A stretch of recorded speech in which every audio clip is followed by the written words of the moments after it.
Tinataas ko. Na siya rin naging Master of Ceremonies. We wish you the best and more success in whatever you want to do. Marami siyang balak para sa, hindi lang para sa sarili niya, kundi para sa industriya. Abangan na lang natin. Naging emosyonal ang ilang parte ng programa ng Baluha si Galvante sa pagbati ng ilang Kapuso stars.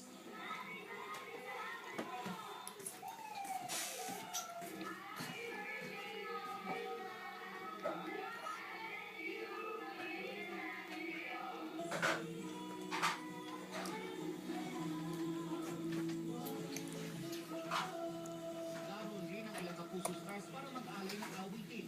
Bumilit sina Francesca Par, Camila Diva at Julian San Jose.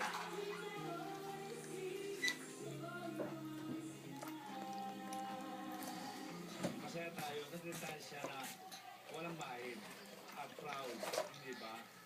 Masarap yung nagtapos ka na kinilala ko na yung naipaglingkod mo sa isang kumpanya. Sa programa, kinilala ang naging kontribusyon ni Galvante sa pag-angat ng GMA Network sa pagiging #1 station sa halos 18 taon niya sa GMA Network.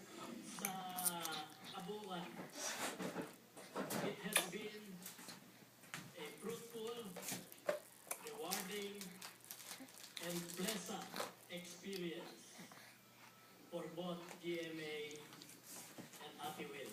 Once again, maraming salamat sa lahat ng tulong, sa kaisahan, sa lahat ng nagawa mo para sa GMA. Mula sa akin at sa ng ating mga ibang kapuso, maraming salamat sa iyo. Ayon kay Galvante, sa kanyang retirement, magsisimula ang isang matagal ng pangarap, ang maitayo ang kauna-unahang Institute for Television Arts na magtuturo sa mga taong gustong pasukin ang industriya